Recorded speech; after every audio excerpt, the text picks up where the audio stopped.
Assalamualaikum warahmatullahi wabarakatuh. Perkenalkan, nama saya Puspa Nurhuwaida dari kelas 4B dengan NIM 444190082 jurusan Teknologi Pangan. Saya di sini akan melakukan review analisis kadar lemak atau minyak, metode pengukuran densitas dengan mata kuliah analisis pangan. Sebelum dilakukan analisis kadar lemak atau minyak, apa sih pengertian dari minyak? Minyak merupakan senyawa organik yang tidak dapat larut dalam air. Pada umumnya, minyak tersusun atas 3 molekul asam lemak yang bersenyawa dengan 1 molekul gliserin, sehingga sering disebut dengan trigliserida. Suatu trigliserida dapat mengandung hanya 1 macam asam lemak atau 2-3 macam asam lemak. Minyak dapat berasal dari hewan dan tumbuhan. Minyak yang diambil dari tumbuhan dinamakan minyak nabati, sedangkan minyak yang diambil dari hewan disebut dengan minyak hewani. Kebutuhan minyak sangat diperlukan bagi tubuh manusia karena minyak merupakan sumber zat gizi bagi keperluan energi tubuh. Minyak untuk makanan dapat dihasilkan dari biji bunga matahari, biji jagung, maupun dari beberapa jenis biji lainnya. Minyak yang dapat diperoleh dari jagung terutama dipakai pada pengawet makanan. Kegunaan minyak merupakan hal yang penting untuk kebutuhan metabolisme yang diperlukan oleh tubuh manusia. Banyaknya sumber minyak yang telah diproduksi hanya memenuhi kadar pokok kebutuhan konsumen, yang terkadang kandungan minyak tersebut belum dapat memenuhi ketetapan persyaratan lemak yang ditentukan. Untuk mengetahui tersebut, maka dari kualitas atau mutu minyak dari biji-bijian dipengaruhi oleh beberapa faktor, yaitu yang pertama, dari kualitas dan kemurnian bahan baku. Adanya bahan asing atau biji yang berkualitas jelek yang telah tercampur dalam bahan baku pada proses yang akan menyebabkan minyak cepat rusak dan akan menimbulkan berbau yang tidak sedap gitu. Lalu yang kedua adalah usia biji. Biji-bijian yang usianya cukup tua akan menghasilkan minyak yang lebih baik kuantitas dan kualitasnya dibandingkan dengan biji-bijian yang lebih muda. Lalu yang ketiga adalah kadar air yang terkandung dalam biji-bijian. Biji yang terlalu lama disimpan akan mengandung kadar air yang tinggi, sehingga dapat menghasilkan minyak dengan mutu yang kurang baik. Lalu yang keempat, adanya perlakuan terhadap bahan baku pada saat proses dan pasca proses. Misalnya, halusnya hasil pencacahan yang dilakukan, pemilihan jenis pelarut, penyimpanan minyak hasil proses, dan sebagainya.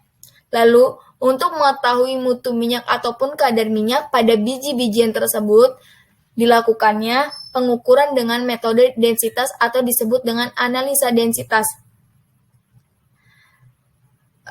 Apa sih analisa densitas itu? Analisa densitas itu memiliki prinsip yaitu untuk mengetahui perbandingan berat jenis suatu benda dengan berat air yang sama volumenya pada suhu yang sama. Beberapa negara mempersyaratkan densitas dalam bentuk apparent density atau massa persatuan volume pada suhu tertentu.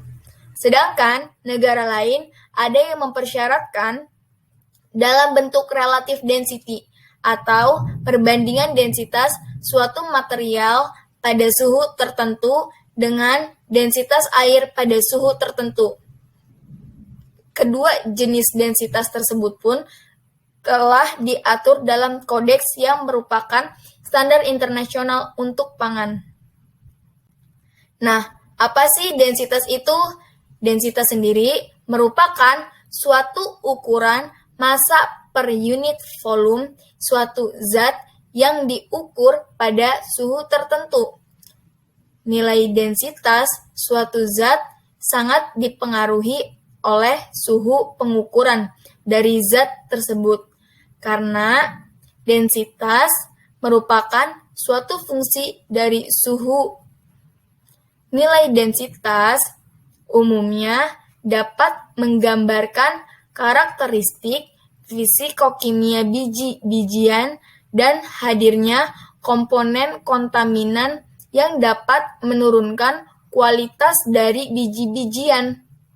Pada minyak, semakin jenuh minyak tersebut, maka densitas akan semakin tinggi dan menjadi menurun dengan adanya peningkatan suhu. Densitas minyak dipengaruhi oleh bilangan penyabunan dan bilangan ion. Biasanya pada saat melakukan analisis densitas pada minyak suatu biji, maka dilakukan juga analisis penyabunan dan analisis bilangan asam. Lalu, densitas atau bobot jenis merupakan rasio berat dari suatu volume sampel, baik minyak atau lemak, yang pada suhu 25 derajat Celcius dengan berat air pada volume dan suhu yang sama. Cara ini digunakan untuk semua minyak dan lemak yang dicairkan. Alat yang digunakan untuk penentuan ini adalah piknometer. Analisis densitas biasanya dilakukan dengan menimbang piknometer yang kering dan bersih. Mencatat bobot piknometer tersebut, piknometer diisi dengan aquades dan ditutup hingga meluap dan tidak adanya gelembung udara. Lalu, piknometer dibersihkan dengan tisu dan ditimbang bobot piknometer dan isinya. Mencatat bobot piknometer dan air, lalu mengulangi sampel sampai 3 kali ulangan untuk minyak biji-bijian. Dan menghitung densitas dengan rumus dt sama dengan W aksen pangkat 1 min W per W aksen pangkat 2. Dengan keterangan dt itu densitas sampel minyak pada suhu T dengan satuan gram per mili.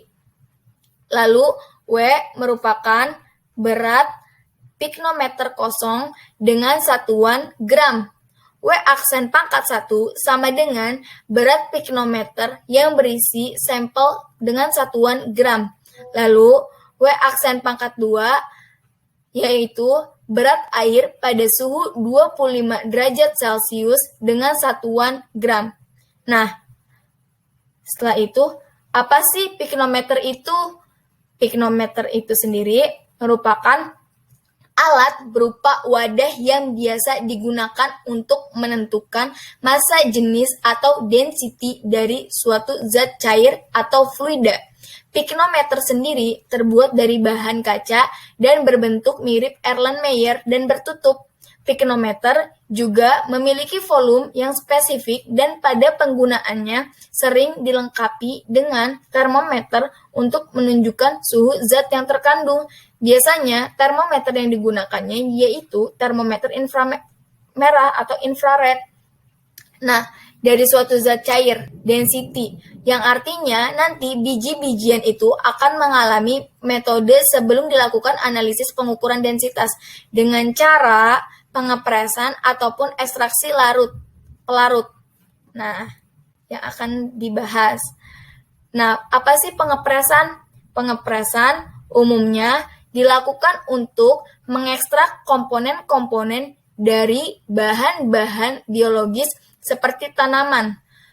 Komponen-komponen biologi tersebut terletak di dalam struktur sel-sel tumbuhan, sehingga sel-sel tersebut perlu dirusak agar dapat diambil komponen yang diinginkan.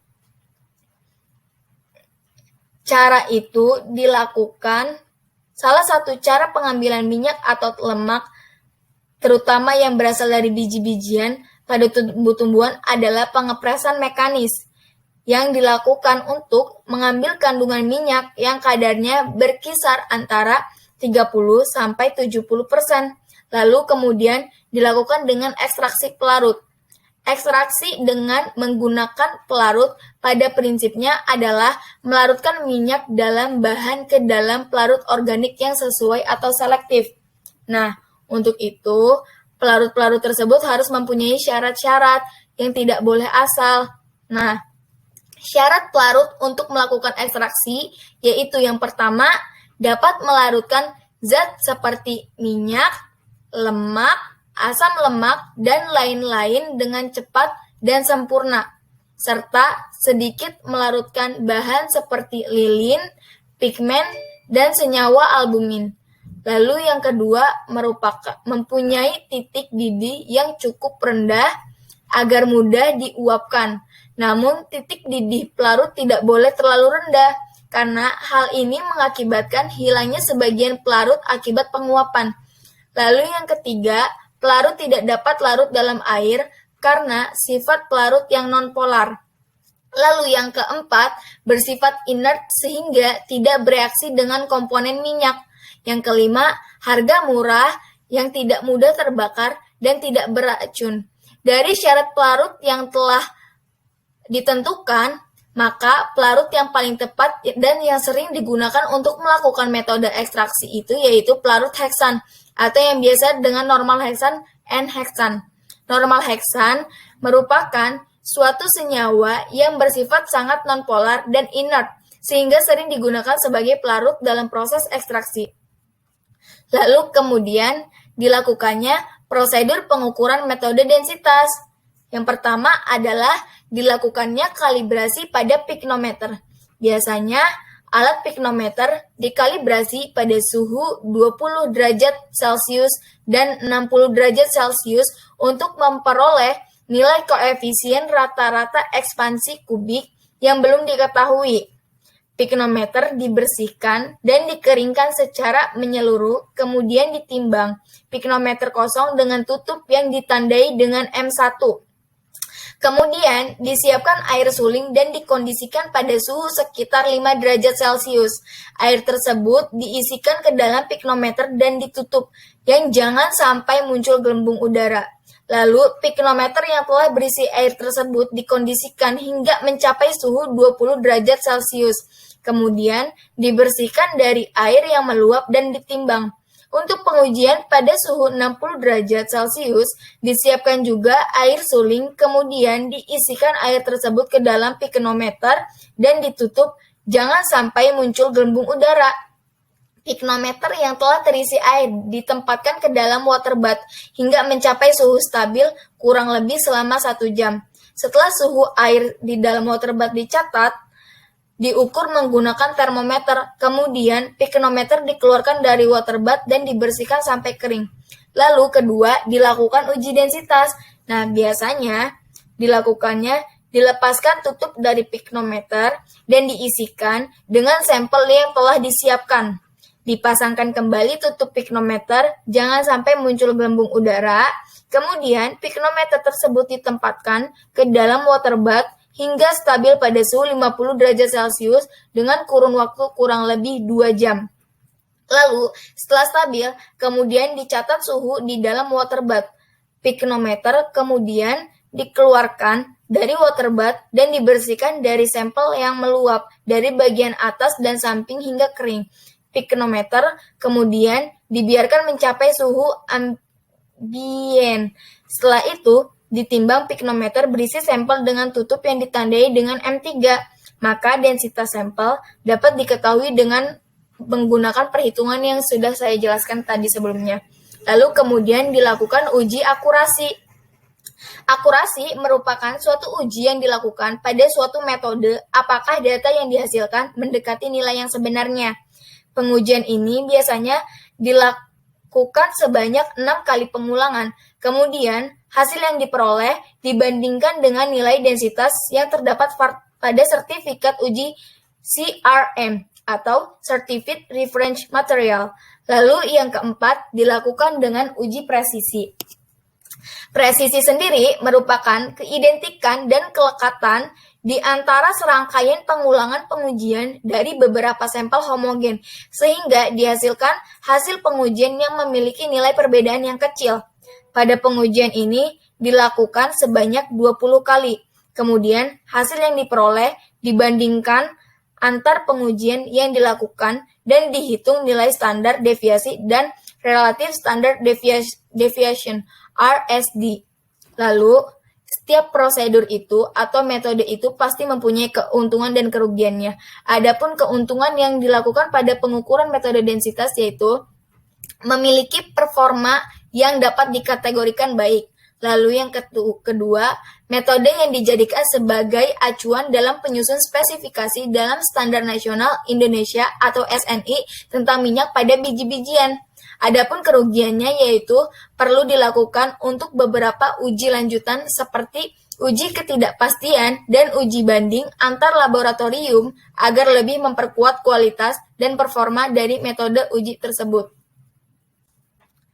Adapun sumber kesalahan dari metode ini yaitu pada kesalahan pencatatan suhu akan menyebabkan kesalahan negatif ataupun positif pada proses pengujian. Faktor kritis pada metode pengukuran densitas dalam melakukan pengujian densitas adalah pencatatan suhu aktual saat proses pengujian. Karena nilai suhu sangat menentukan nilai densitas. Densitas merupakan suatu fungsi dari suhu. Hal ini memiliki arti bahwa setiap perubahan suhu akan menyebabkan perubahan nilai densitas. Oleh karena itu, pencatatan suhu air sebagai medium transfer panas pada waterbath harus tepat. Sekian dari saya, kurang lebihnya mohon maaf. Wassalamualaikum warahmatullahi wabarakatuh.